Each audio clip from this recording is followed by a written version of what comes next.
joie. Le Seigneur, l'Éternel, a voulu que nous puissions encore nous retrouver aujourd'hui. Et nous allons encore une fois de plus parler de la part de notre Seigneur et Sauveur Jésus-Christ. Amen. Nous allons continuer avec le thème que nous avons.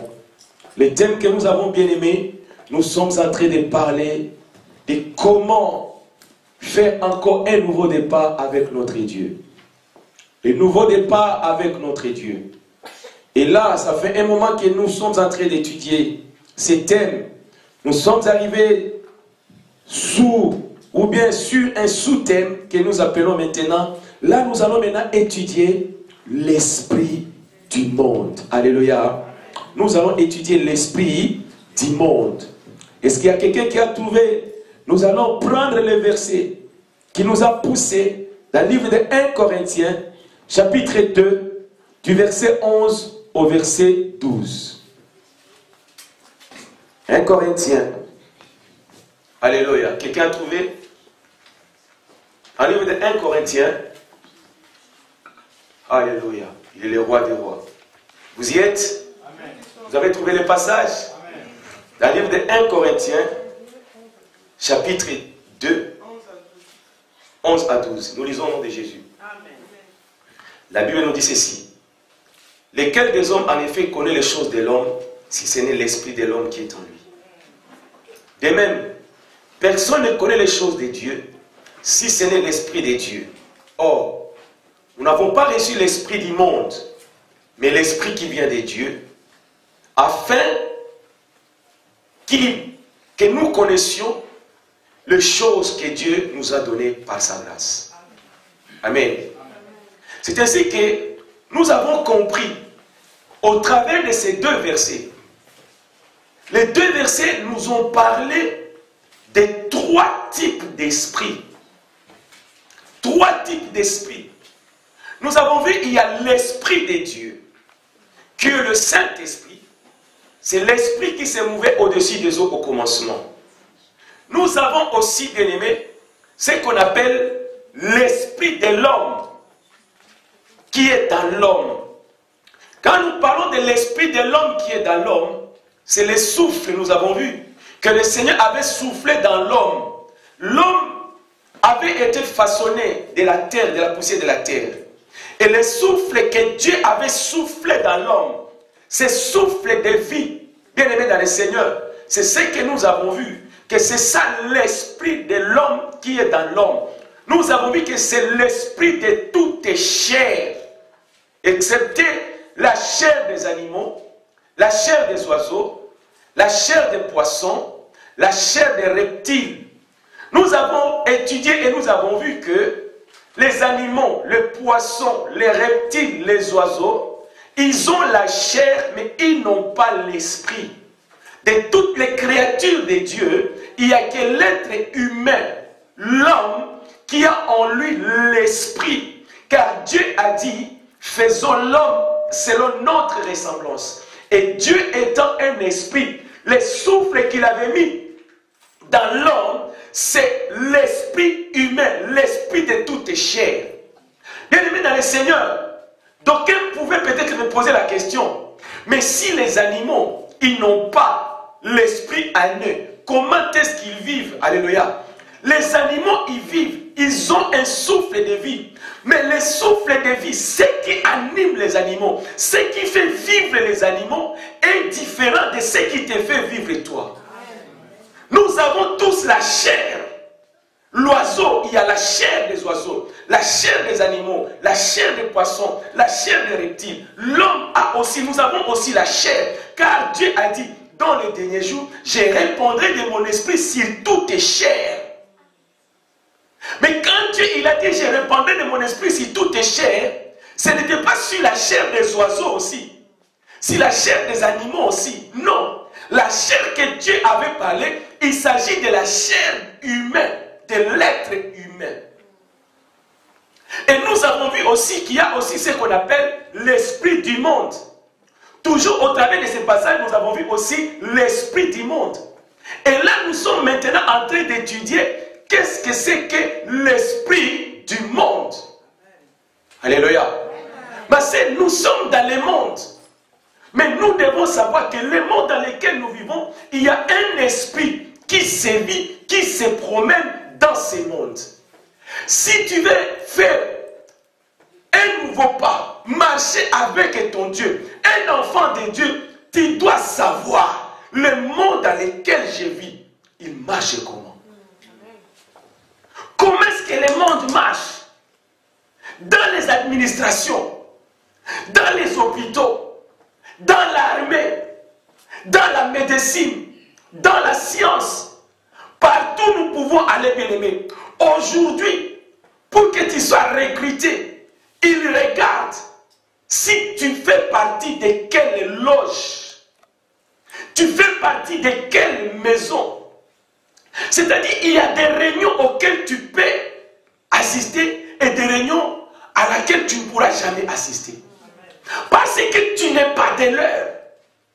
Toi, tu as quelque chose qui est en toi que eux, ils n'ont pas. Et ils ont quelque chose que toi, tu n'as pas. Maintenant, nous devons savoir qu'est-ce que j'ai que les autres n'ont pas. Qu'est-ce qu'ils ont que je n'ai pas. Qu'est-ce que j'ai qui pourrait détruire leurs réunions, raison pour laquelle ils veulent m'interdire d'accéder à cet endroit-là. C'est ce que nous appelons l'esprit du monde. Et là, nous allons lire, bien aimé, dans le livre de 1 Jean, au chapitre 5, du verset 19 au verset 20.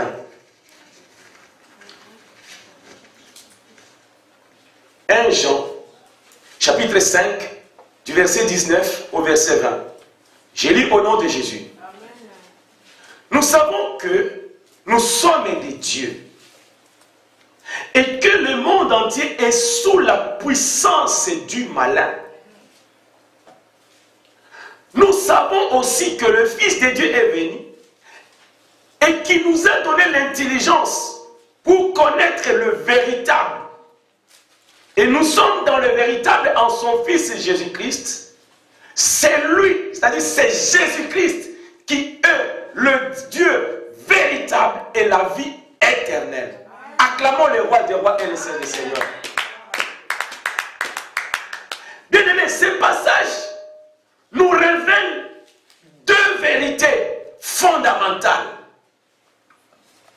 Et vous verrez, bien aimé dans le Seigneur, il dit c'est nous savons que. Nous savons que. C'est-à-dire, c'est une connaissance, un savoir. Tout enfant de Dieu, tu veux marcher avec ton Dieu. Un enfant de Dieu, tout chrétien, tout chrétienne. Mais c'est mon frère.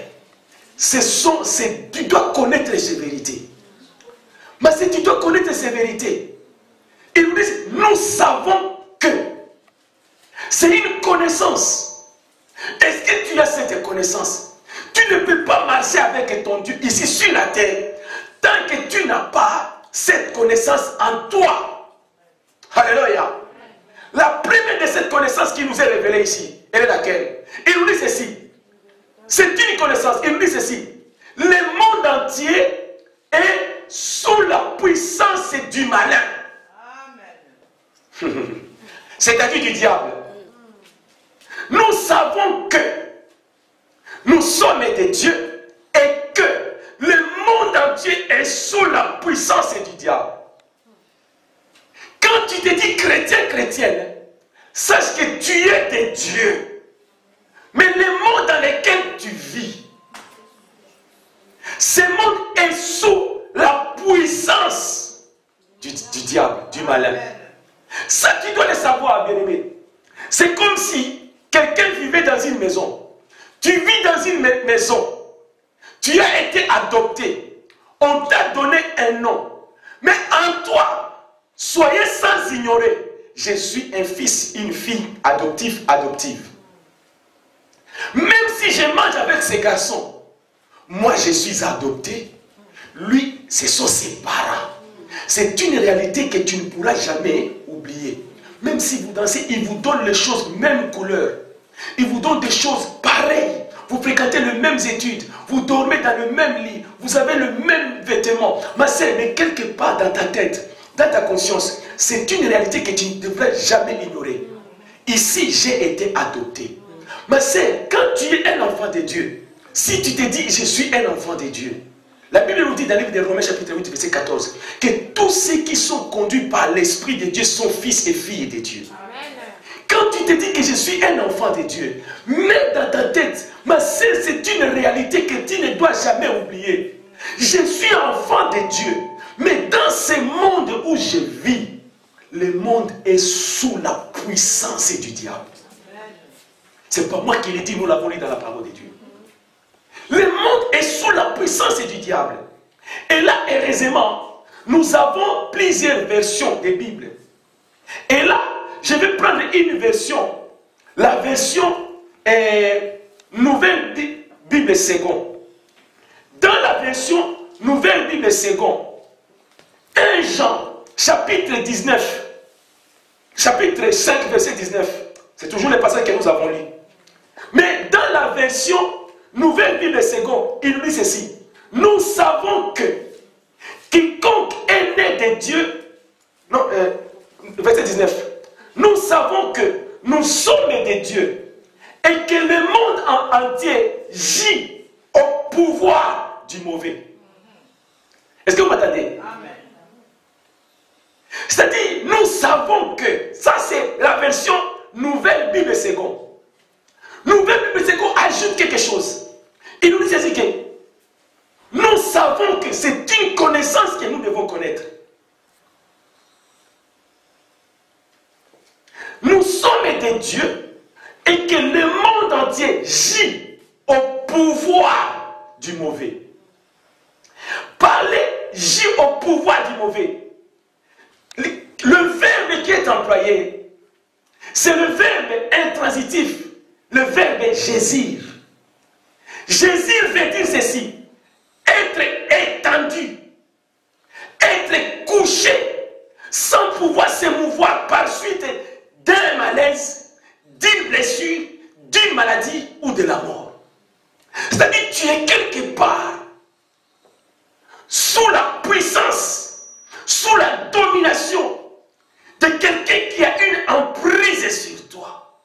Tu ne peux même pas bouger. Alléluia. C'est-à-dire quelqu'un, quand la personne est malade, quand tu es malade, tu es à l'agonie, tu ne peux même pas faire le mouvement que tu avais l'habitude de faire avant. Tout ça c'est dû à quoi? À la maladie qui est en train de te ronger. Cette maladie va t'empêcher à soulever ta jambe. Cette maladie va t'empêcher à soulever ta main. La maladie va t'empêcher à bouger. La maladie, elle t'empêche même à manger. La Bible nous dit, Nouvelle Bible Seconde, il nous dit que nous savons que nous sommes des dieux, mais le monde entier gît au pouvoir du mauvais. Cela veut dire quoi? Le monde entier, il est là. Il ne peut bouger sans que le pouvoir et l'autorité du diable se manifestent.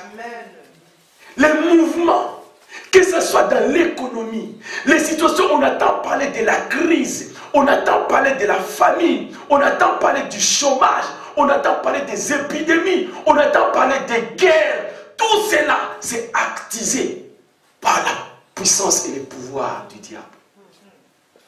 Et toi qui entends un enfant de Dieu, dès que tu entends ces choses-là à la télé, dès que tu vois des choses aux infos, tu dois acquérir en toi une connaissance.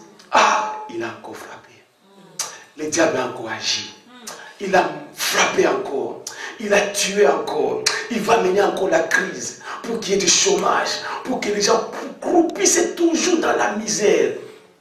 Il ne veut pas ton bonheur. Alléluia. Le diable ne veut pas ton bonheur.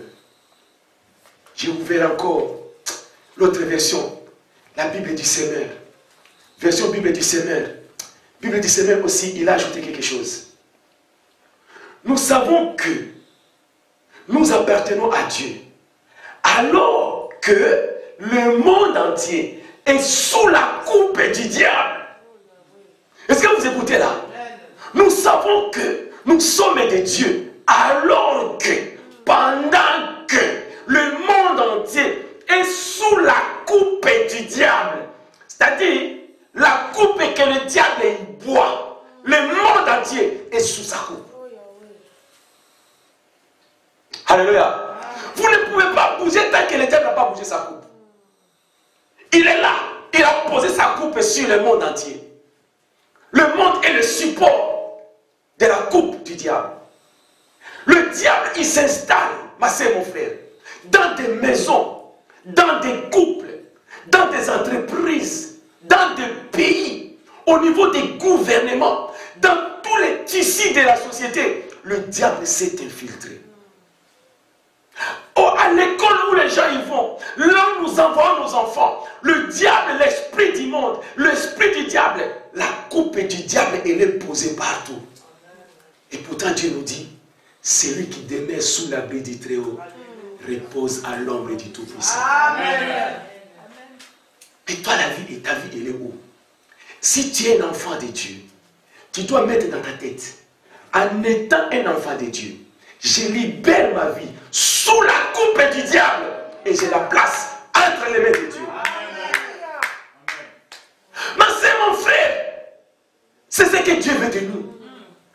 Le monde est sous le pouvoir du diable. La vie elle est sous la coupe de l'ennemi.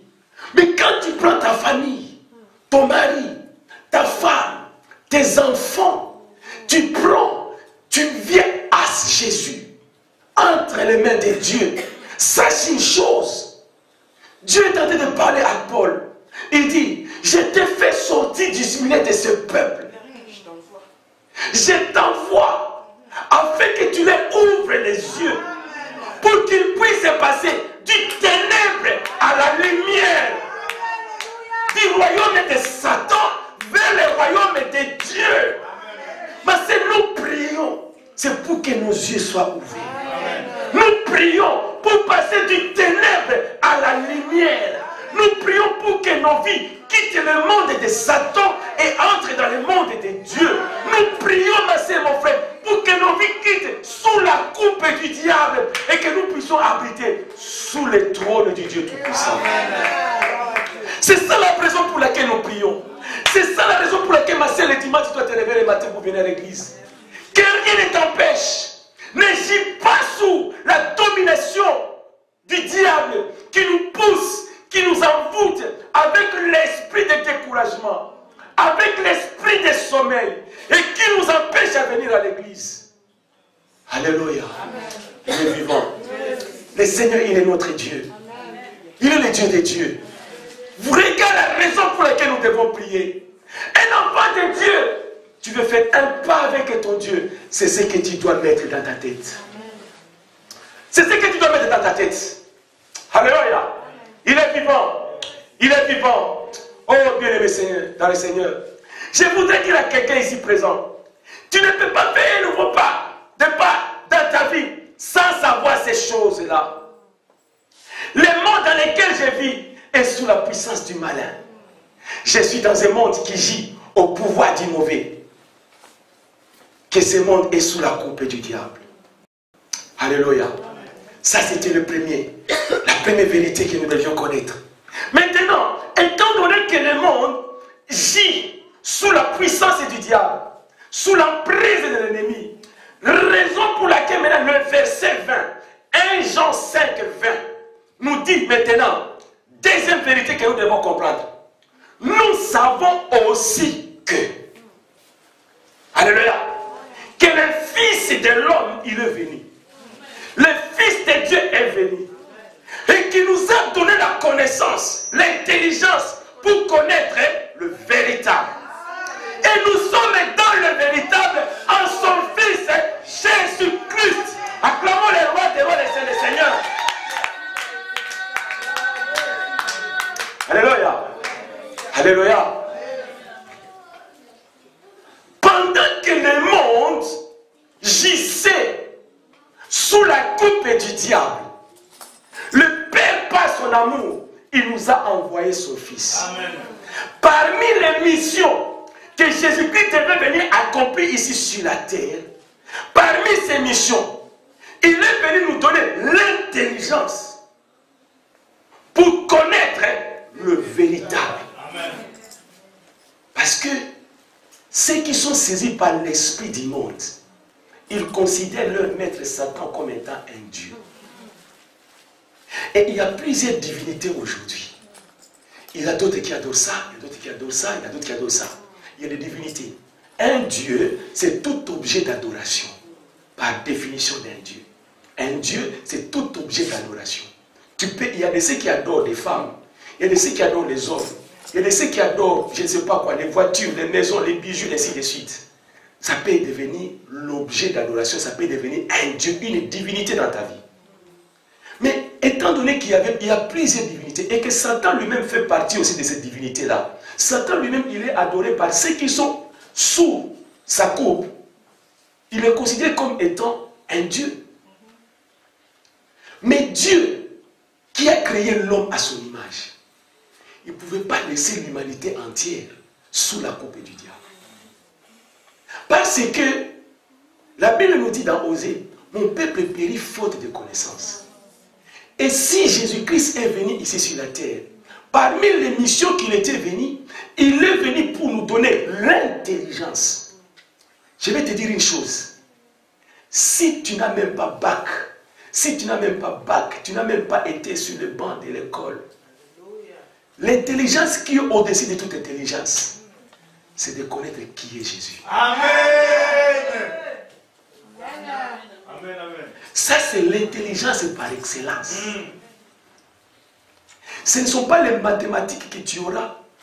Ce n'est pas la physique, des diplômes, des bacs, master en ceci, master en cela, qui te feront entrer dans la vie éternelle. Amen. Mais Jean nous dit, 17 verset 3, or, la vie éternelle, c'est qu'ils te connaissent toi, le seul et unique véritable Dieu. Amen. Et celui que tu as envoyé, à savoir Jésus-Christ. Si tu as cette connaissance, tu as la vie. Pas n'importe quelle vie, mais la vie éternelle. Amen. Je ne dis pas, je ne te pousse pas d'aller à l'école. Je ne néglige pas l'intelligence de l'école.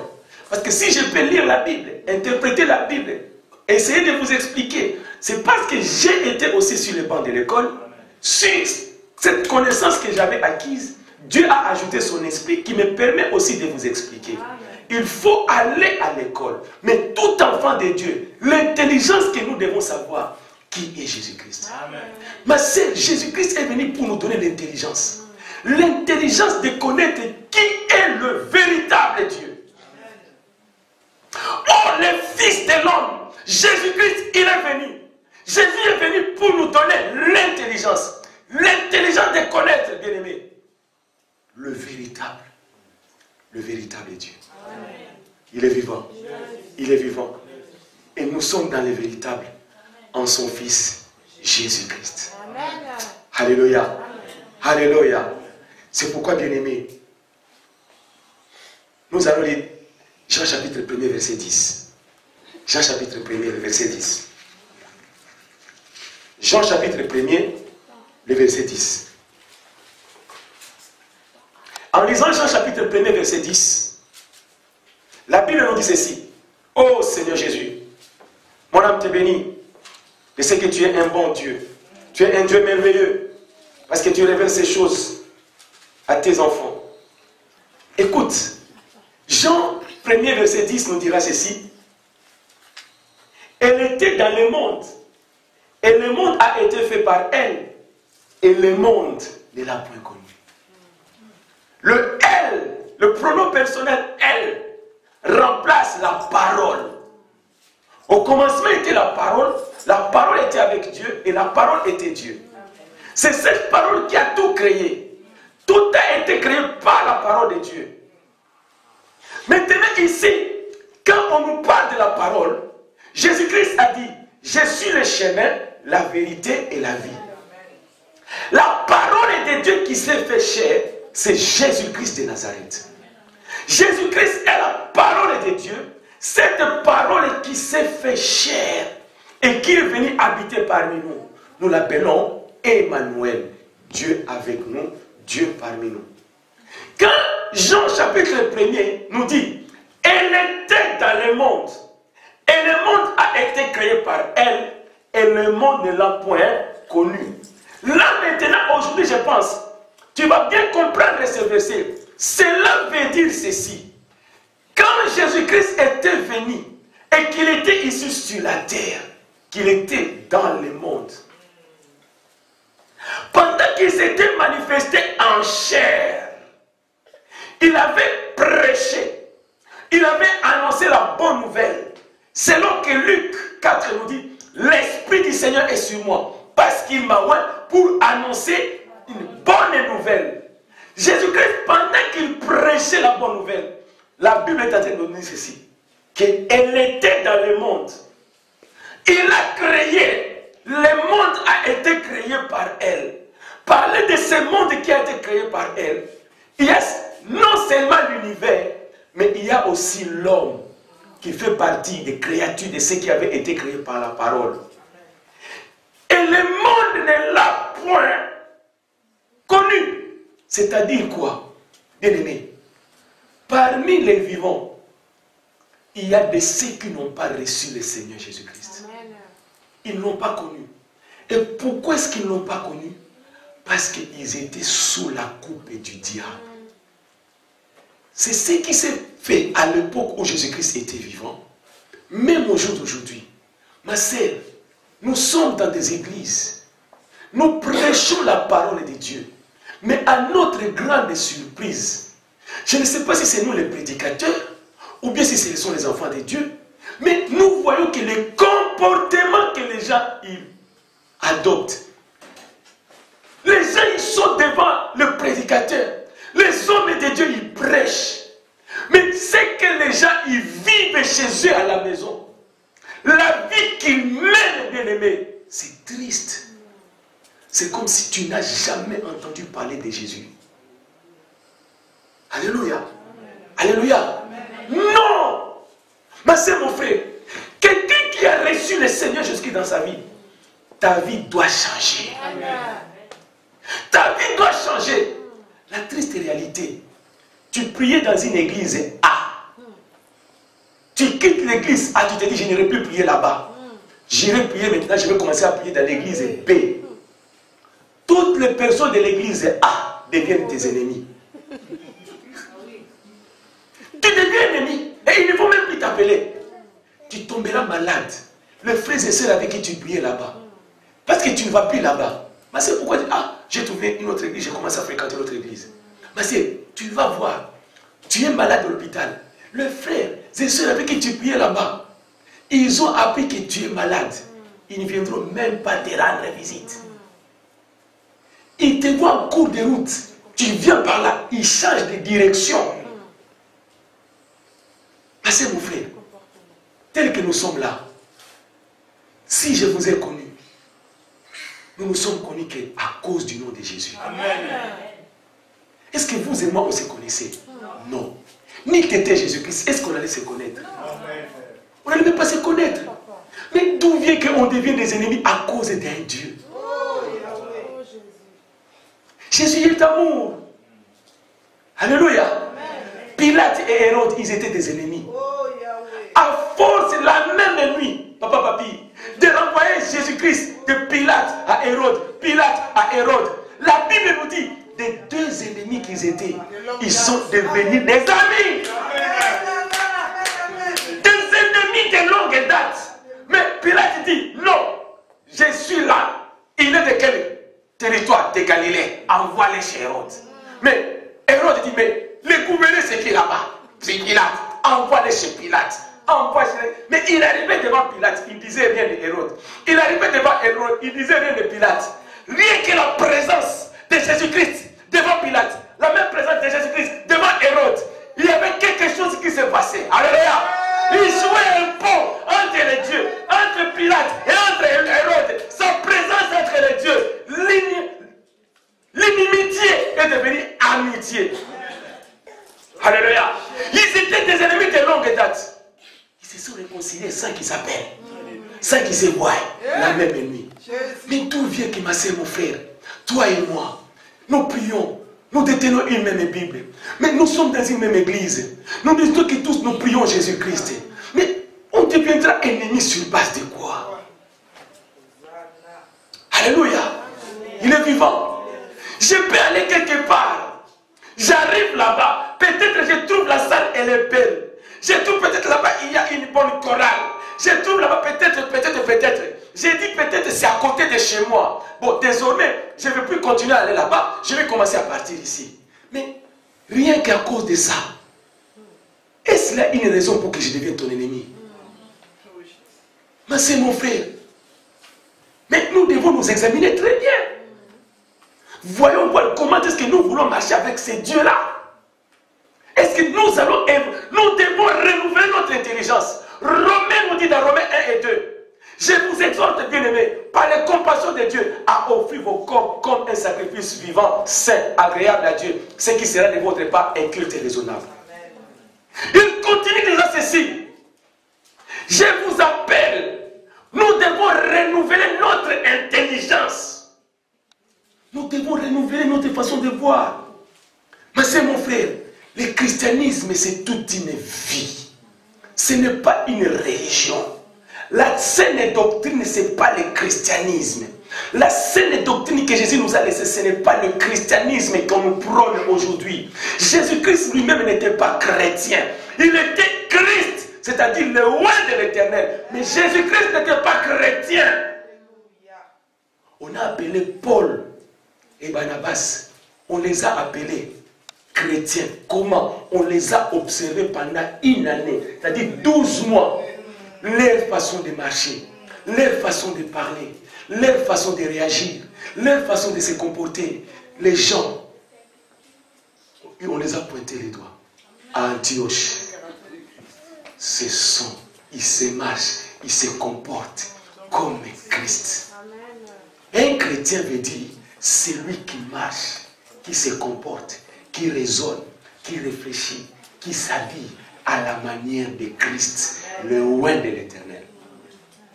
La chrétienté n'est pas un slogan, ce n'est pas une tenue. Alléluia. Non, c'est mon frère, nous devons observer ces choses-là. La Bible dit, elle était dans le monde. Et le monde a été créé par elle. Mais le monde est l'enfant connu. Mais c'est mon frère, nous sommes dans ce monde. Nous avons été créés par Dieu. Mais d'où vient que nous n'arrivons pas à connaître ces dieux-là? C'est à cause de l'esprit du monde qui aveugle les gens. Les oreilles, bien-aimés. Les gens, ils cherchent la délivrance. Ils cherchent à être délivrés de maris de nuit, de femmes de nuit, esprit de sorcellerie, esprit de ceci, esprit de cela. Je pense que la première des choses que les gens chercheraient à être délivrés, le bouchon que le diable met dans les oreilles des gens, pour que les gens ne comprennent pas et qu'ils ne discernent pas réellement que Jésus-Christ, le Fils de Dieu, il est le Shiloh. Il est le Messie, il est l'agneau de Dieu, il est l'homme de Galilée, il est l'homme de 33 ans, il est celui qui est venu pour nous donner la connaissance ainsi que l'intelligence, qui est le véritable Dieu, et que lui-même, il est le Dieu véritable, et la vie éternelle. Acclamons le roi des rois et le Seigneur des seigneurs. Alléluia. Oui, bien-aimés, nous devons connaître ces choses. Nous devons connaître ces choses. Jean chapitre 17, verset 6 à 8. Jean chapitre 17, verset 6 à 8. Jean chapitre 17, verset 6 à 8. La Bible nous dit ceci. J'ai fait connaître ton nom aux hommes que tu m'as donnés du milieu du monde. Ils étaient à toi et tu me les as donnés. Ils ont gardé ta parole. Maintenant, ils ont connu que tout ce que tu m'as donné vient de toi. Car je leur ai donné les paroles que tu m'as données. Et ils les ont reçues. Et ils ont vraiment connu que je suis sorti de toi. Et ils ont cru que tu m'as envoyé. Alléluia. J'ai fait connaître ton nom aux hommes que tu m'as donné du milieu du monde. Bien-aimé, Jésus-Christ est venu nous apprendre le nom qui est au-dessus de tout nom. Le nom de Jésus. Jésus-Christ, quand il est mort et qu'il est ressuscité, il a reçu le nom qui est au-dessus de tout nom. Et le nom que Jésus-Christ a reçu fait que dans le ciel, sur la terre et sous la terre, tous genoux doivent fléchir. Et toute langue quand on nous parle des langues, si dans les mondes invisibles, il y a des créatures qui ont des langues, si dans le monde des vivants, il y a des êtres humains, nous avons des langues pour parler. Ma sœur, mon frère, toutes les langues doivent confesser que Jésus-Christ est Seigneur à la gloire de Dieu le Père. Alléluia. Nous voyons que le Seigneur Jésus-Christ, avant sa mort, dans le livre de Matthieu chapitre 28, il a dit, allez, faites de toutes les nations des disciples. Enseignez-leur à observer tout ce que je vous ai prescrit. Alléluia. Allez, baptisez au nom du Père, du Fils et du Saint. Est-ce que vous connaissez ce passage-là? Il est vivant. Il est vivant. Bien-aimé dans le Seigneur, Jésus-Christ dit, allez, baptisant. Nous sommes dans le livre de Matthieu chapitre 28. Nous commençons du verset 18 jusqu'au verset 20. Jésus s'étant approché leur parla ainsi. Tout pouvoir m'a été donné dans le ciel et sur la terre. Allez, faites de toutes les nations des disciples, le baptisant au nom du Père, du Fils et du Saint-Esprit. Et enseignez-les à observer tout ce que je vous ai prescrit. Et voici, je suis avec vous tous les jours jusqu'à la fin du monde. Est-ce que vous me saisissez? Là, il s'agit de Jésus-Christ. Le Seigneur Jésus-Christ, il est avec ses disciples. En étant avec ses disciples, il est en train de leur donner des instructions. Et c'était presque à la fin de quoi? De sa mission. Il était en train de parler à ses disciples. Mais nous voyons, bien aimés, que Pierre maintenant, lui à qui le Seigneur Jésus-Christ a dit, allez baptiser au nom du Père, au nom du Fils et du Saint-Esprit. Mais dans les livres des Actes des Apôtres, quand Pierre a baptisé, alléluia, quand Pierre avait baptisé les hommes, pour la première fois que Pierre avait baptisé le peuple, il les a baptisés à quel nom? Il les a baptisés seulement au nom de Jésus-Christ. Est-ce que vous me suivez? Jésus-Christ envoie aller baptiser au nom du Père, au nom du Fils et du Saint-Esprit. Mais Pierre était là. Pierre avait entendu Jésus aller baptiser au nom du Père, au nom du Fils et au nom du Saint-Esprit. Mais quand Pierre baptise les gens, le livre des Actes des Apôtres, il les baptise en quel nom? Il les baptise au nom de Jésus.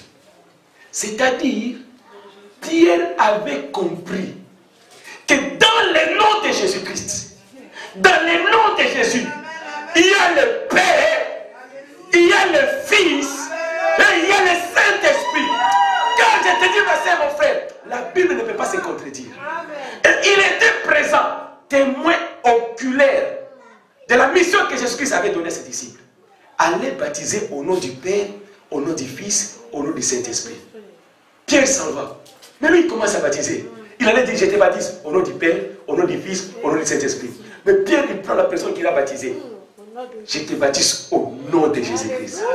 Parce que, bien aimé, quand le Saint-Esprit est descendu, il dit qu'il vous enseignera toutes les choses. Jésus-Christ a dit, il y a encore beaucoup de choses que je vais vous apprendre. Mais maintenant, vous ne pouvez pas les retenir. Il vous est avantagé que je puisse m'en aller. Donc, il était de notre intérêt que Christ puisse s'en aller. Et quand il est parti, il a pris le Saint-Esprit. Il nous a envoyé le Saint-Esprit. Le Saint-Esprit, c'est le consolateur qui doit nous enseigner beaucoup de choses que nous n'avons pas reçues de Jésus-Christ. Il devait rester avec nous. Quand le Saint-Esprit est descendu, Pierre, il a compris autre chose. Amen. Alléluia. Raison pour laquelle il a pris et il a baptisé au nom de Jésus. Car il a compris, étant révélé par le Saint-Esprit, que le nom de Jésus-Christ, à l'intérieur du nom de Jésus-Christ, est inclus le Père, le Fils et le Saint-Esprit. Le roi des rois. Qui Dieu vous bénisse. Acclamons le roi des rois. Acclamons le Saint des Seigneurs. Amen. Il est vivant. Mais il dit, j'ai fait connaître ton nom aux hommes que tu m'as donné du milieu du monde. Alléluia. Je peux connaître ton nom. Quel est son nom? On nous parle de plusieurs noms. Bien-aimés, il n'y a qu'un seul nom. Jésus. Amen. Le nom qui nous a été donné. Le nom par lequel nous devons être sauvés. Il n'y a aucun autre nom en dehors du nom de Jésus. Il n'y a que le nom de Jésus-Christ. Pierre il dit, je fais connaître ton nom aux hommes que tu m'as donné. Mais là, bien aimé, il ajoute quelque chose. Il dit ceci que tu m'as donné du milieu du monde. Ils étaient à toi et tu me les as donnés. Ils ont gardé ta parole. Ma sœur, mon frère, marcher avec ton Dieu. Tu veux faire un nouveau départ avec ton Dieu. Tu dois faire un effort de retenir, de garder la parole de Dieu. Amen. Car la Bible nous dit, si quelqu'un écoute, entend la parole de Dieu, et il ne la comprend pas, le malin, c'est-à-dire le diable, il viendra, il fait un effort. Les efforts que le diable il fait, il enlève la parole de Dieu dans la personne. Parce que le diable, il sait, si cette parole reste en toi, elle va te transformer. Amen. Cette parole, si elle reste en toi, elle va te libérer, il va te perdre. Si tu es sous la coupe du diable, comme nous avons vu un peu au-dessus là, c'est mon frère, si tu es sous la coupe, sous l'emprise, sous le pouvoir, la puissance du diable, il n'y a qu'une chose qui peut te délivrer, la parole de Dieu. Amen. C'est pourquoi tu vas voir, tu ne lis pas la Bible. Tu peux regarder la télé pendant 10 heures du temps. Mais on te dit seulement, ouvre ta Bible et commence à lire. Tu deviens mécontent comme si tu, je ne sais pas ce que tu as vu. Comme si on t'a donné une gifle. Directement tu as sommeil. Tu as des soucis. Tu as des problèmes. Je te donne un conseil. Mais ne prenez pas des somnifères. Tu prends ta douche. Tu te mets dans ta tenue de nuit. Tu sais comme tu mets ton pyjama. Mets-toi sur ton lit. Ne prends pas les médicaments. Ouvre seulement la Bible. Tu ne vas pas finir un chapitre entier. Tu es déjà endormi. Et quand cette Bible-là tombera, tu ne sauras même pas que la Bible était tombée. Toi-même, tu es déjà endormi. Mais c'est mon frère, pourquoi c'est là? Parce que il est écrit, vous connaîtrez la vérité et la vérité vous affranchira. Amen. Le diable ne veut pas que les gens y comprennent la vérité. Le diable ne veut pas. C'est pourquoi vous verrez, bien aimé, là où on prêche la vérité, les gens, ils ont la démangeaison d'y aller. Il commence à parler des histoires des gens. Ah, lui là, dès qu'il commence à prêcher, je ne veux pas que c'est parti là, il prêche. Dès qu'il prêche, il parle seulement des choses des gens. Lui, c'est quoi qui? Le saint des saints, le plus saint que tout le monde. Non, ma sœur, mon frère, vous connaîtrez la vérité et la vérité vous affranchira. J'ai été prêché dans une église. Le message que j'avais donné, l'homme est de Dieu. Ma sœur, mon frère, il me dira, Pasteur Jean-Luc, avec de tels messages, tu vas faire fuir les gens dans cette église. Non, ma sœur, mon frère. Il faut prêcher aux gens la parole. Je connais une sœur. Elle nous a fréquentés pendant 3 mois. En partant, elle est restée pendant 1 année sans pour autant connaître un homme. J'ai dit, mais ma sœur, comment est-ce que tu faisais 1 année sans connaître un homme? Elle m'a dit, papa Jean-Luc, toutes les fois que je me promenais, tes prédications là, ça trottait, ça rotait dans ma tête comme si tu étais derrière moi et que tu répétais cette parole. Mais c'est-à-dire, et à force d'écouter la parole de Dieu, ça vibrait dans sa tête comme si j'étais derrière elle et que je ne faisais qu'elle répéter cette parole. Et pourtant, je n'étais pas à côté d'elle. Mais c'est mon frère, la parole de Dieu, vous connaîtrez la vérité et la vérité vous affranchira. L'esprit du monde fera un effort pour effacer de ta tête, de ta mémoire, la parole de Dieu. Le diable ne voudrait pas que la parole que je vous presse reste en vous. Je te dis sincèrement, quand tu viens à l'église, mets tes doigts comme ça. Dis Seigneur, nettoie mes oreilles pour que ta parole entre. Amen. Seigneur, je dois garder la parole de Dieu. Tu as une mémoire d'éléphant pour tout, sauf pour la parole de Dieu. Tu retiens facilement les choses, mais tu ne retiens pas les versets bibliques. Tu ne retiens pas les messages. C'est diabolique. C'est l'esprit du monde. Le diable ne veut pas que la parole de Dieu demeure en toi. Il ne veut pas que toi-même utilises la parole de Dieu. Seigneur, je les ai gardés. Ils disent quoi? Qu'est-ce qu'il dit? Là, il nous dit, bien aimé, écoute ce que Jésus-Christ est en train de nous dire. Jésus nous dit ceci. Ils ont gardé ta parole. Tu veux marcher avec ton Dieu. L'église, pour que l'église, la croissance d'une église n'est pas une croissance seulement numérique. La première croissance d'une église, c'est dans la compréhension de la parole de Dieu. Amen. Un enfant de Dieu qui fréquente une église pendant une année, tu es fidèle dans une église, tu manges la bonne parole de Dieu, tu dois être à mesure, tu sors à l'extérieur, tu expliques à d'autres personnes aussi la parole de Dieu. Et donc quand ils t'attendront parler, ils te diront, mais tu as été dans quelle école? Non, j'ai été dans une école où on nous apprend la bonne parole de Dieu. Amen. Nous, on n'est pas ici pour nous apprendre l'esprit de ça, l'esprit de ceci, comment soit chassé. Si tu vois ça, c'est que ta mère elle est comme ça, c'est que ta tante elle est comme ça. Non, l'église n'est pas là pour créer des conflits entre des gens. On n'est pas là pour faire des cours de démonologie que je ne vois nulle part dans la parole de Dieu. Mais on est là, bien aimé, pour apprendre aux gens la parole, la pure qui va te conduire dans la vie éternelle. La parole de Dieu, ma soeur, mon frère. La véritable parole de Dieu. Si tu vas fuir, vas-y. Parce que le diable ne veut pas que tu restes là. Si tu n'es pas des nôtres, tu vas sentir comme s'il y a quelque chose qui chauffe là. Je ne vais plus revenir ici. Non, c'est le diable qui t'a fait te chauffer. Mais si tu es des nôtres, la croissance d'une église, ce n'est pas par rapport à la quantité. C'est par rapport à la qualité. Amen. Ils étaient plus de 600 000 personnes qui sont sorties de l'Égypte pour aller entrer dans la terre promise. Mais de toute cette masse, imaginez, vous faites des calculs. Je n'ai pas fait de grandes études pour faire des statistiques. De 600 000 de personnes, c'est combien de pourcents? Papa, il nous faut une calculatrice. 2 personnes sur 600 000, c'est combien de taux? Le pourcentage de combien? Sans compter les femmes et les enfants. Sans compter les femmes et les enfants, les vieillards. Ils ont compté seulement les hommes qui étaient à mesure de tenir des épées et aller combattre. Il y en avait 600 000 hommes capables de tenir l'épée et aller combattre.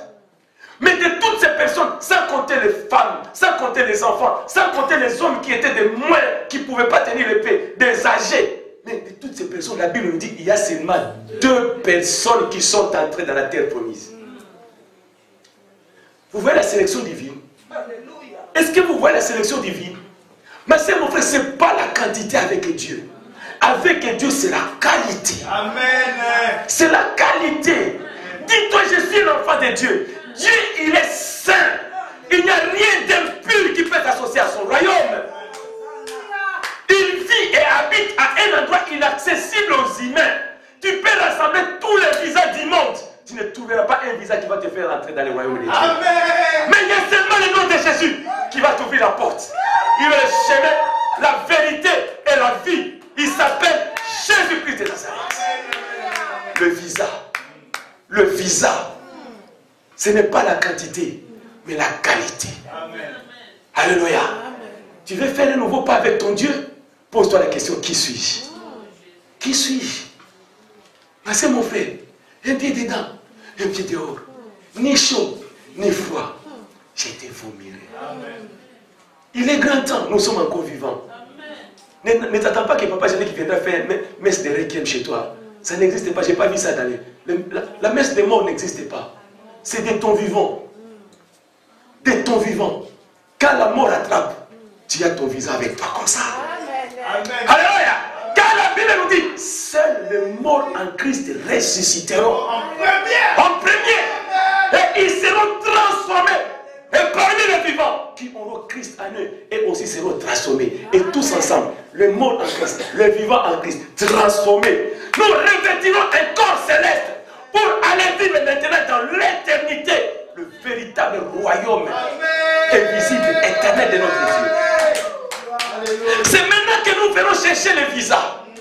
Là, nous sommes en train de prendre les notions qui nous permettront d'acquérir ces visas-là. Je mourrai avec ça.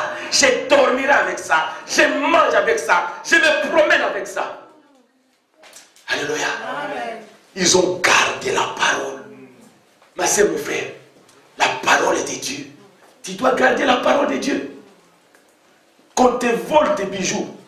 Là, il nous dit que là où est le trésor de l'homme, là où est son cœur. Mais ton cœur est où?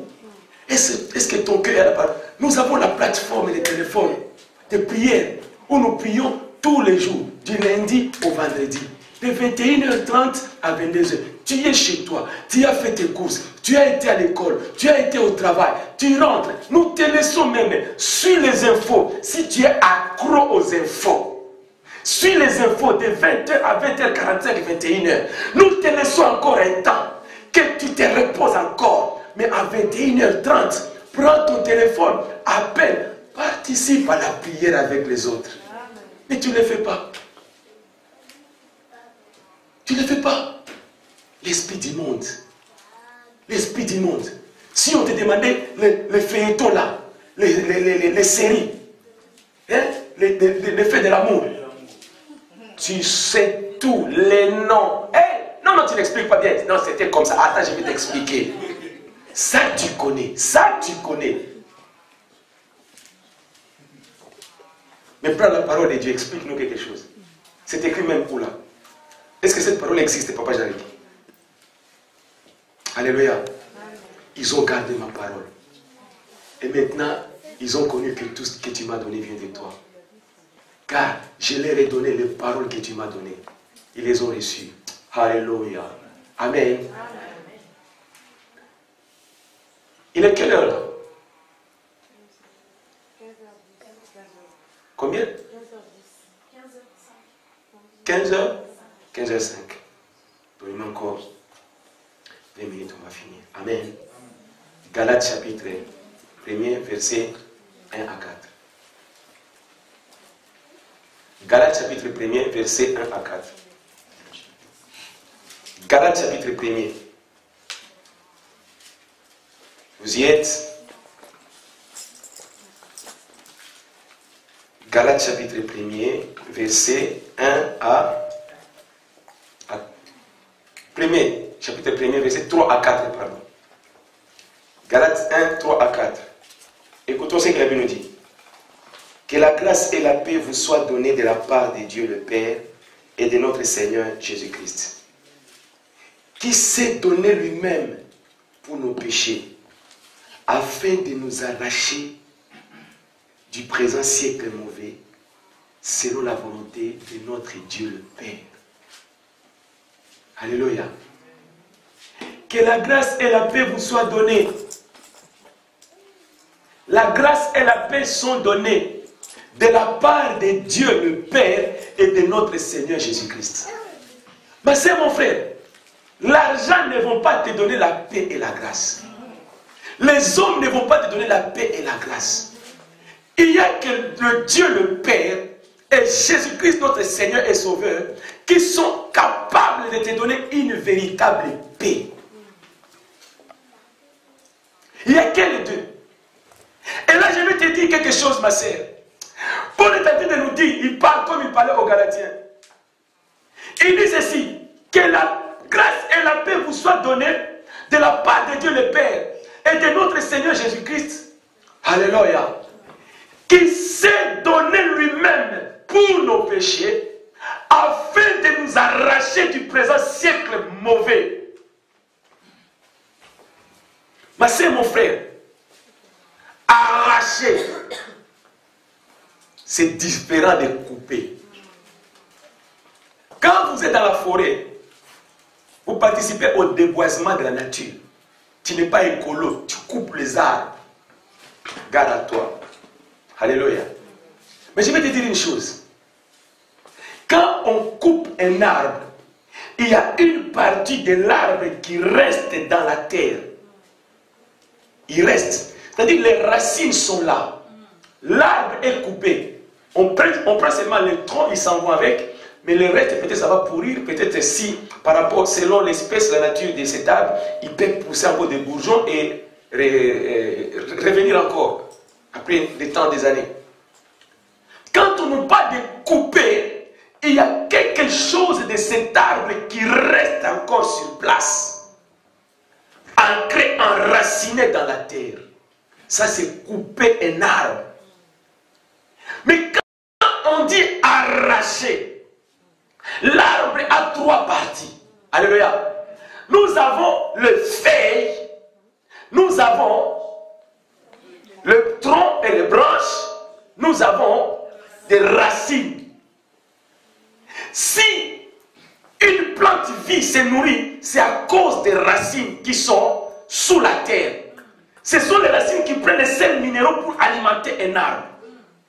Mais quand on dit arracher un arbre, veut dire tu tiens les troncs, t'enlèves, c'est-à-dire et les feuilles, les branches, les troncs, les racines, tout ce qui était là-bas, tu enlèves, tu pars avec. Déraciner. Là, tu déracines un arbre. Merci, maman. Là, tu as arraché l'arbre. La Bible dit que toute plante que le Père éternel n'a pas semée sera déracinée. Ma soeur, mon frère, je vais te dire une chose. Nous avons vu que le monde gît au pouvoir du malin.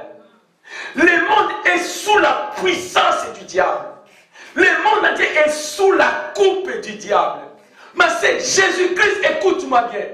Nous étions tous sous l'emprise, sous la coupe du diable. Mais Jésus-Christ, il est venu. Quand Jésus-Christ est mort sur la croix du Calvaire, l'œuvre rédemptrice que Jésus-Christ a accomplie à la croix, quand Jésus-Christ était crucifié et qu'il avait poussé un cri disant « Tout est accompli ». Mais cela veut dire, pour toi qui l'acceptes aujourd'hui, pour toi qui écoutes, qui vis, et tu as Jésus-Christ en toi. Jésus-Christ, par sa mort et sa résurrection, le prix qu'il a donné de son sang, il t'a arraché, il t'a déraciné du monde des ténèbres, du monde de Satan, pour venir maintenant te planter dans le royaume de Dieu. Alléluia. Il est vivant. Nous avons été arrachés, pas coupés, déracinés. Il n'y a rien de toi qui reste dans le monde des ténèbres. Pendant que Moïse négociait avec Pharaon, Pharaon disait à Moïse, vous partez, laissez vos femmes, vos vieillards et vos enfants. Laissez vos chèvres. Moïse avait dit à Pharaon, nous partirons. Il n'y a rien de nous qui restera en Égypte. Mais aujourd'hui, nous voyons, bien aimés, dans des églises, les gens, ils viennent, ils sont à l'église, ils sont à Christ quand ils sont à l'église. Mais dans leur maison, c'est encore le monde. Va dans des maisons d'autres personnes. Tu verras, ils ont des vitrines, papa, des présentoirs, où ils présentent tous les alcools, liqueur, Johnny Walker, vodka, martini blanc, martini rouge, tout ça. Donc, tu entres dans la maison de quelqu'un, il présente encore toutes ces choses-là. Mais la même personne, tu la vois aussi venir à l'église. Peut-être même elle est chantre à l'église. Mais tu es chantre à l'église, mais ta maison, elle est encore dans le monde. Oui, ma maison, nous servirons l'Éternel. Que Dieu te bénisse. Alléluia. Josué a dit, si vous, vous ne voulez pas servir l'Éternel, mais moi et ma maison, nous servirons l'Éternel. Moi et mon corps, je servirai l'Éternel. Moi et mes pensées, je servirai l'Éternel. Alléluia. Ma soeur, mon frère, pose-toi la question. Tu es quel genre de chrétien? Est-ce que toi tu es un chrétien? On t'a coupé du monde ou bien tu as été arraché du monde? Nous vivons des chrétiens qui sont seulement coupés du monde. Il y a seulement le feu et le tronc qui sont dans l'église. Mais les racines, c'est dans la terre. La sève, les sels minéraux ne viennent pas de l'église. Il n'est pas nourri, alimenté par la parole de Dieu. Mais la personne est nourrie, alimentée par le monde. Alléluia. Et ce sont des personnes comme ça qui amènent des problèmes dans les églises. Parce que lui, ses racines, c'est dans le monde, mais lui-même est dans l'église. Il pense comme les gens du monde. il parle comme quelqu'un du monde, il s'habille comme le gens du monde, il voit le pasteur comme ses copains qui traînent avec je ne sais où. Alléluia. Non, ma sœur. Les mamans qui sont à l'église, ce sont nos sœurs, ce sont nos frères. Alléluia. Nous devons avoir la pudeur. Nous devons savoir comment nous comporter. L'éthique est bien aimée. Comment est-ce qu'un enfant de Dieu doit se tenir? Je m'habillerai comment? Je parlerai comment mon frère à ma soeur? Mais toi, si vous voyez quelqu'un dans une église, se comporter, parler, agir, non. C'est le tronc qui est à l'église. Ses racines, c'est dans le monde. La personne est alimentée. Le seul minéraux qui alimente sa vie, c'est puisé dans le monde. Oh, bien-aimé, un enfant de Dieu, où est-ce qu'il tire sa subsistance? Nous tirons notre subsistance en Jésus-Christ dans la parole de Dieu. Amen. Toi, tu es alimenté par quoi? Alléluia. Amen. Tu es alimenté par quoi? Par ce que disent le monde. Non. Satan est venu devant Jésus-Christ. Il a dit, il est écrit. Jésus-Christ lui a dit, il est aussi écrit. Alléluia. Il est vivant. Il est vivant. Non, bien-aimé, notre source de vie, c'est dans la parole de Dieu. Nos inspirations, c'est le Saint-Esprit. La Bible nous dit que c'est poussé par l'Esprit de Dieu que jadis les hommes ont parlé de la part du Seigneur. Alléluia. Tu t'habilles. Est-ce que je peux te mettre debout, te présenter devant les gens? Cet accoutrement-là, est-ce que c'est l'accoutrement d'un enfant de Dieu? Tant que tu n'as pas encore changé certaines choses, sache qu'il y a quelque chose de toi qui est alimenté par là où traîne encore cette racine-là. Vous connaissez, il y a un animal sous-marin là, les pieuvres ou bien les toits des mâles. Les pieuvres, hein, ils ont plusieurs mains. Hein, ils ont plusieurs mains. La pieuvre peut être là. Alléluia. Il y a une patte qui est là, une tentacule. Hein, une tentacule qui est là, l'autre tentacule qui est là, l'autre tentacule qui est là. Mais ici, il est en train de faire que l'autre tentacule, il fait des choses là-bas. Bien aimé, nous avons dans nos églises, papa, papi, des frères, des sœurs. Il y a, je ne sais pas, ils en ont combien. D'un côté, ils tiennent la Bible. D'un côté, ils arrangent les pas. De l'autre côté, là-bas, je ne sais pas ce qu'ils font. Ils ont des tentacules. Des frères avec des tentacules. Non, il faut que toutes vos tentacules puissent être arrachées du monde. Que tout ton corps, je vous exhorte par la compassion de Dieu. Alléluia. Bien-aimés dans le Seigneur, nous devons faire très attention. Nous devons faire très attention. Oh bien-aimé, est-ce que réellement tu es sorti du monde? Jésus-Christ, il est mort. Et quand Jésus-Christ, il est mort, Jésus-Christ est mort pour nous arracher tes pensées, ta façon de parler, le langage. Tout doit changer. Tu ne peux pas parler avec les gestes comme les gens du monde. Alléluia. Le médecin, on reconnaît un médecin par son vocabulaire. Vrai ou faux? C'est vrai. On reconnaît un juriste par son vocabulaire. Vrai ou faux? On reconnaît un comptable par son vocabulaire. Vrai ou faux? Un jour, j'étais dans un taxi-bus à Kinshasa. Vous connaissez les taxi-bus? Un moment dans la Léonie. Tu as croisé ma colle. Hein? Je me suis retrouvé, j'ai croisé les jambes avec une fille. Elle est revenue dans une campagne d'évangélisation. Assise au milieu de nulle part. La sœur dans le taxi-bus, elle chantait le parole de Dieu. Je dis, ma sœur, tu pries? Elle dit, oui. Tu viens d'où? Je commence à poser des questions à la sœur. Je commence à poser la question. Un moment, la sœur, elle m'a dit, mon frère, il y a des choses. Soit tu pries et que tu joues l'ironie avec moi en me posant toutes ces questions, soit tu pries et que tu as abandonné de prier. J'ai posé la question. Pourquoi ma sœur tu me dis là? La sœur me dira ceci. Mon frère, les questions que tu me poses, les païens ne posent pas de telles questions. Amen. Alléluia. Ma sœur, mon frère, tu peux te cacher. Mais dès que tu vas ouvrir ta bouche et commencer à parler, moi, je ne dis à personne qui je suis. Mais dès que je commence à parler, tu es pasteur, toi? Non, non, non, non, non. Tu prêches. Parce que ta façon de parler là, non. Les gens, ils ne parlent pas comme ça. Parce que j'ai un langage. Mais tu arrives, on te dit que je suis ton pasteur. Ah, wesh. Je pense qu'avant même que je fasse 2 minutes devant la chaise, tu vas prendre tes clics et tes clés, tu vas partir. Mais c'est que celui-ci-là. Alléluia. Non, bien aimé, Pierre avait été reconnu par son langage. Ma sœur, laisse qu'on te reconnaisse qui tu es. N'arrive pas à dire, je suis chrétien, avec ta Bible à la main. Non, laisse que ta façon de t'habiller, laisse que ta façon de parler, laisse que ta façon de réagir. Bien aimé, tu peux tomber devant une situation. Une situation peut arriver dans ta vie. Mais on saurait qui est chrétien et qui n'est pas chrétien par sa manière de réagir. Amen. Quelle est ta première réaction? La façon dont tu réagiras instantanément montrera réellement que tu es de Dieu ou bien tu n'es pas de Dieu. Alléluia. Il est vivant. Un enfant de Dieu, peu importe la situation. Souvenez-vous de cette femme qui ne mettait pas au monde. Elle ne mettait pas au monde.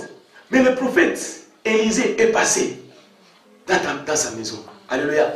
Quand il est passé maintenant, il a prié. La femme a eu un enfant. Quelques jours après, l'enfant est mort. L'enfant est mort. Mais la femme, elle a pris l'enfant. Elle a fait monter le corps, le cadavre de l'enfant dans la chambre où l'homme de Dieu s'est reposé. Elle a fait loger l'enfant. Elle est descendue, bien habillée, comme si de rien n'était. Elle passe devant son mari. Bien écoutez, le mari, c'est-à-dire le père de cet enfant. Un enfant qu'ils attendaient longtemps, qu'ils n'avaient pas eu dans leur couple. Mais le voilà maintenant, le père de l'enfant, cet homme qui comptait et qui espérait aussi beaucoup sur cet enfant. L'enfant vient de mourir. Madame laisse le cadavre de l'enfant dans la maison. La femme, elle sort. Son mari lui demande, Madame, où vas-tu? Est-ce que tout va bien? Qu'est-ce que la femme avait répondu? Tout va bien. Merci. Tout va bien. Toi, tu laisses un cadavre dans ta maison. L'enfant, tu as été l'enfant sur le lit. Et tu peux ouvrir ta bouche. Quelqu'un te pose la question, tout va bien. Mais non, ma sœur.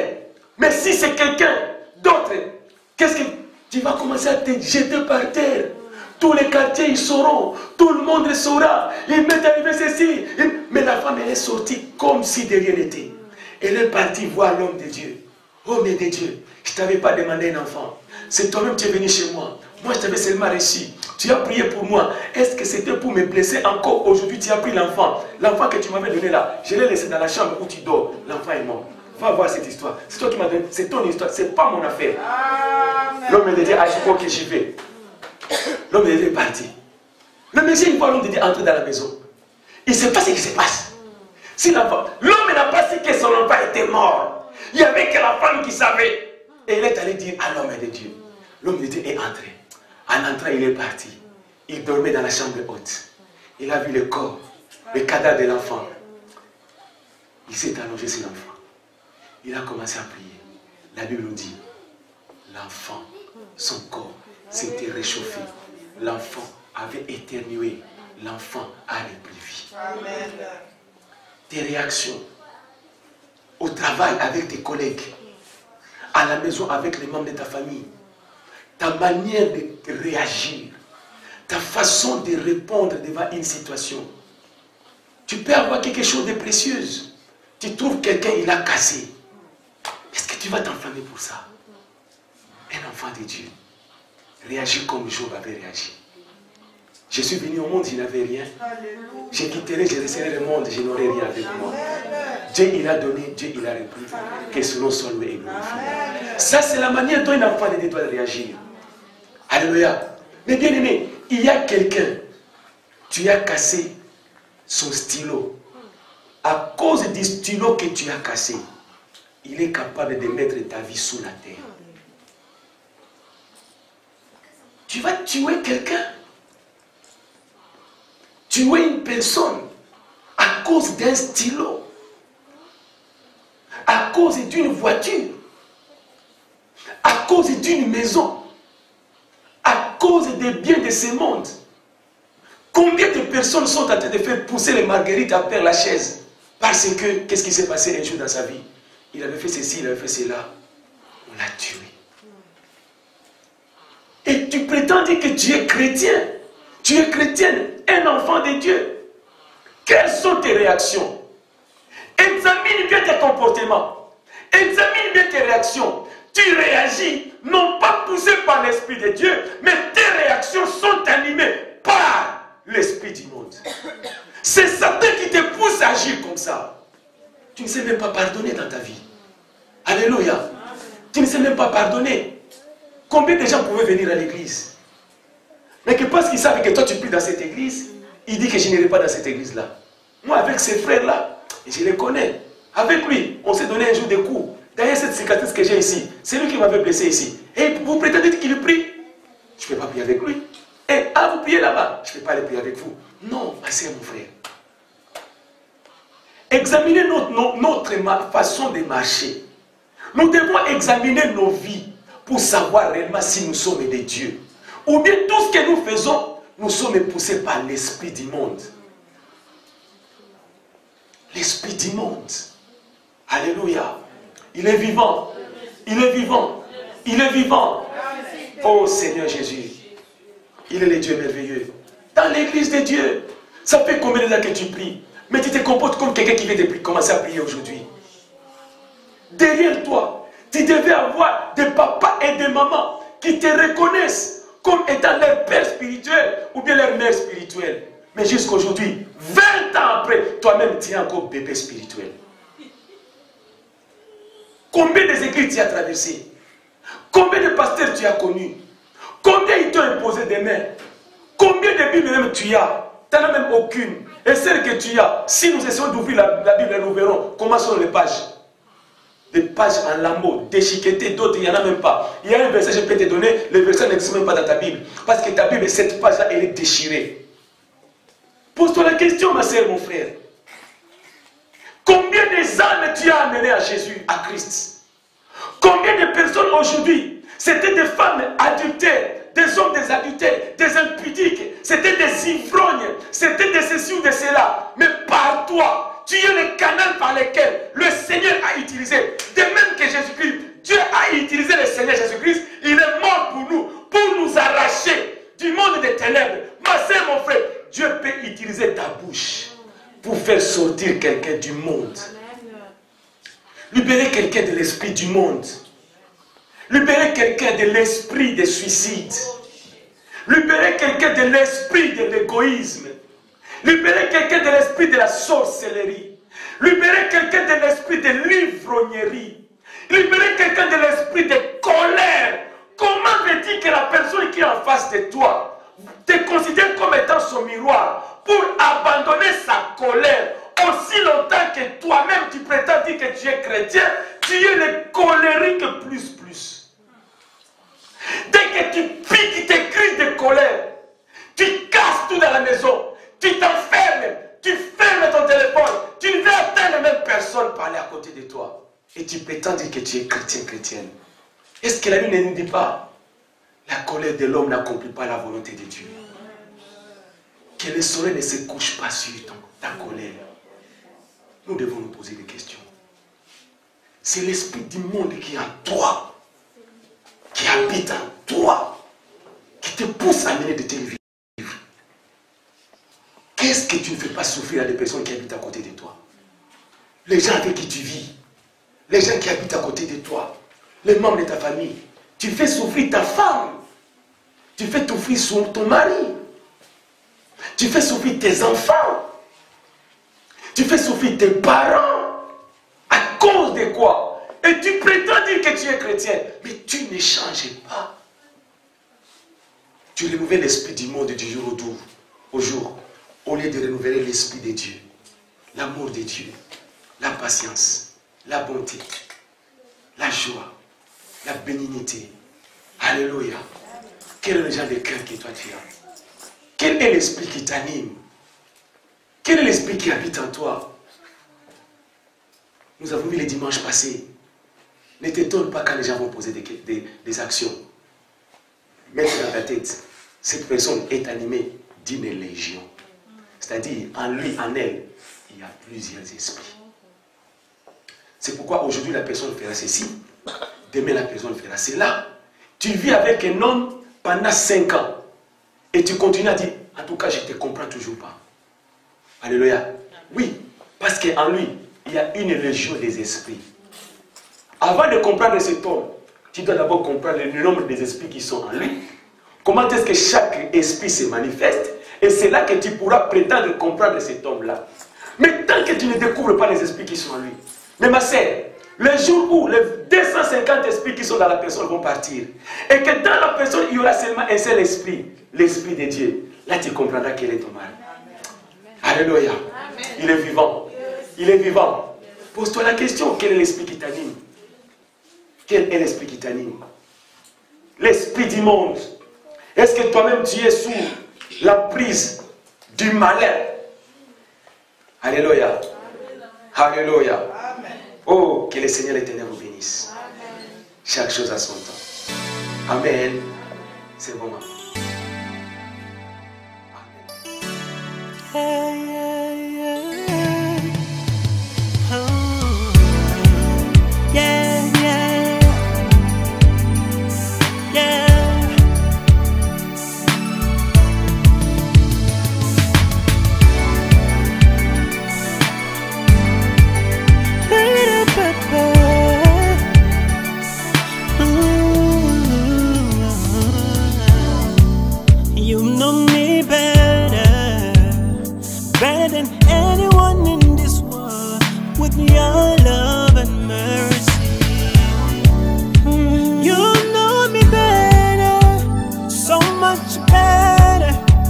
Than you ever know.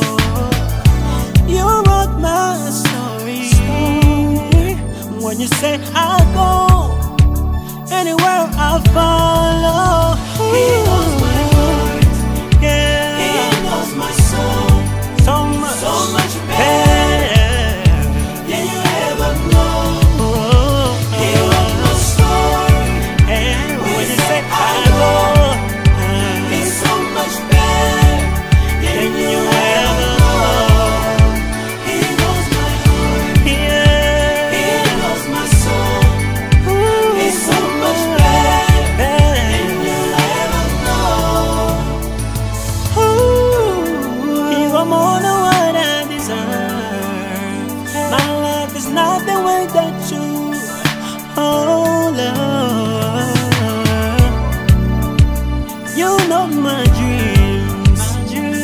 my future.